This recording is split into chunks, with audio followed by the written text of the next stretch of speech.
देवभूमि उत्तराखंड में चारधाम यात्रा शुरू हो चुकी है। 30 अप्रैल से शुरू हुई ये यात्रा 6 नवंबर तक चलेगी, जिस दौरान लाखों की संख्या में श्रद्धालु उत्तराखंड के चार धाम यानी यमुनोत्री, गंगोत्री, केदारनाथ और बद्रीनाथ के दर्शन करेंगे। उत्तराखंड सरकार ने यात्रा के पहले 1 महीने तक वीआईपी दर्शन पर रोक लगा दी है। अगर आप भी चार धाम यात्रा प्लान कर रहे हैं तो ये वीडियो आपके लिए है। तो बिना किसी देर के आइए जानते हैं चार धाम यात्रा कैसे पहुँचें, कहाँ रुकें, ऑनलाइन और ऑफलाइन रजिस्ट्रेशन कैसे करें और इन सब में कुल कितना खर्चा आएगा। सबसे पहले जानते हैं कि चार धाम यात्रा कब से कब तक चलेगी।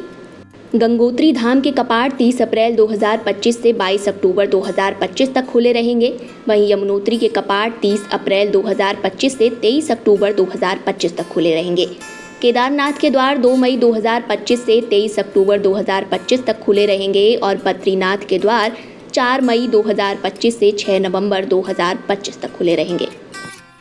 चार धाम यात्रा के लिए रजिस्ट्रेशन अनिवार्य है, इसके बिना आप यात्रा में शामिल नहीं हो सकते हैं। रजिस्ट्रेशन ऑनलाइन और ऑफलाइन होंगे, जिसके लिए आपको उत्तराखंड सरकार की ऑफिशियल वेबसाइट registration&touristcare.uk.gov.in पर जाना होगा।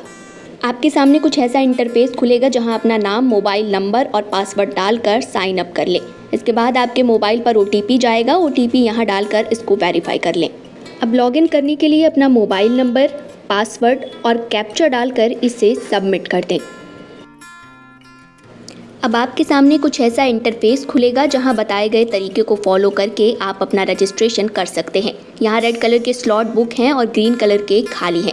इसी तरह नीचे ऐड करके चारों धाम सेलेक्ट करें और टूर की डेट डाल लें। अब आपके सामने कुछ ऐसा इंटरफेस खुलेगा जहां सारी डिटेल्स भर दें और इसके बाद इसे सबमिट कर दें।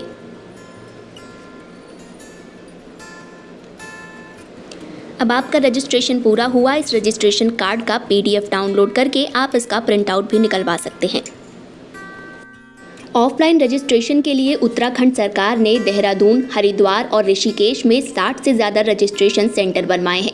इसके अलावा यात्रा रूट पर जगह जगह रजिस्ट्रेशन सेंटर होंगे। ऑफलाइन रजिस्ट्रेशन के लिए ID प्रूफ, हाल की फ़ोटो और मेडिकल सर्टिफिकेट साथ रखना होगा। अब जानते हैं चार धाम यात्रा कैसे शुरू करें। हिंदू शास्त्रों के मुताबिक चार धाम यात्रा पश्चिम से पूरब की ओर करनी चाहिए, यानी यात्रा यमुनोत्री से शुरू होकर गंगोत्री, केदारनाथ और बद्रीनाथ में समाप्त होनी चाहिए। सड़क मार्ग से चार धाम यात्रा के लिए दिल्ली से देहरादून, हरिद्वार या ऋषिकेश के लिए बस ले सकते हैं, जिसका किराया 500 से 1000 के बीच में होगा। यहाँ से जानकी चट्टी यानी यमुनोत्री के लिए बस लें, जिसका किराया 450 से 1500 होगा। यमुनोत्री के दर्शन करने के बाद जानकी चट्टी से गंगोत्री के लिए बस मिल जाएगी, जिसका किराया 700 से 2000 के बीच में हो सकता है। गंगोत्री से बस करके गौरीकुंड जाएं, जहाँ से केदारनाथ की यात्रा शुरू होती है। इसका किराया 700 से 2000 तक होगा। केदारनाथ के दर्शन करने के बाद गौरीकुंड वापस आएं और फिर बद्रीनाथ की ओर जाएं, जिसका किराया 700 से 2000 तक होगा। बद्रीनाथ के दर्शन करने के बाद आप देहरादून, हरिद्वार या ऋषिकेश वापस जा सकते हैं, जहां से आपको बस मिल जाएगी।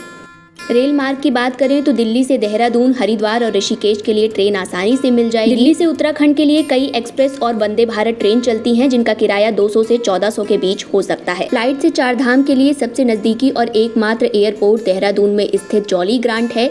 दिल्ली से इसका किराया 2000 से 5000 के बीच हो सकता है।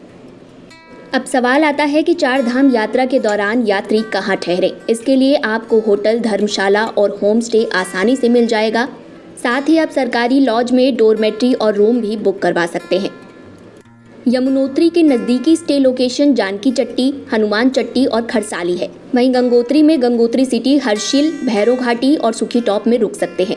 केदारनाथ में गौरीकुंड, रामबाड़ा, जंगल चट्टी और मंदिर के पास ठहरने की व्यवस्था की गई है। बद्रीनाथ की नज़दीकी स्टे लोकेशन बद्रीनाथ टाउन, माणा गांव और जोशीमठ है।